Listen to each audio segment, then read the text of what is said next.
What are heavenly treasures and how do I store them up?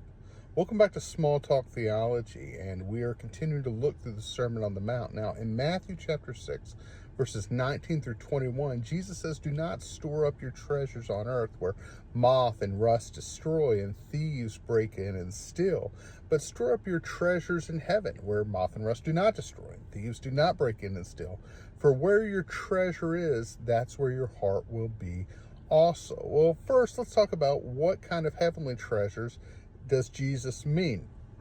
And the reality is a lot of times we look for satisfaction and success in terms of earthly wealth, how much money we have in our bank accounts, or what kind of house we have, or car we drive. And sometimes it even goes beyond this, what titles we have, or whether we have some political status, or even what relationship we're in with other people.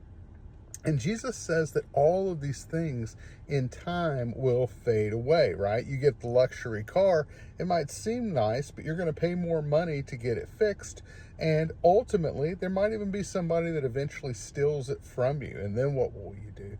You spent your whole life chasing things that will slip through your fingers. And so Jesus says, and when you do this, your focus of your life will always be on these earthly things. It won't be on the things that God has called you to be focused on. So instead, store up heavenly things, store up heavenly treasures. Now, if you're an old school Southern Baptist Christian, you probably heard people talk about things like stars in your crowns, or what kind of mansion you're going to get in heaven. And I don't think that's what Jesus means at all. When I think about heavenly treasures, I think about people. And that is that if I, as a Christian, lead someone to Jesus Christ, well, that's a treasure in heaven that's waiting for me. It's a treasure that ultimately belongs to Jesus, but I just imagine the day that I'm going to go to heaven and I'm going to see them there also, right? If I invest in the life of a young believer who also is investing in the lives of other people, well, think about how much richer heaven will be because of what we have done with our time, because of the investment that we have made.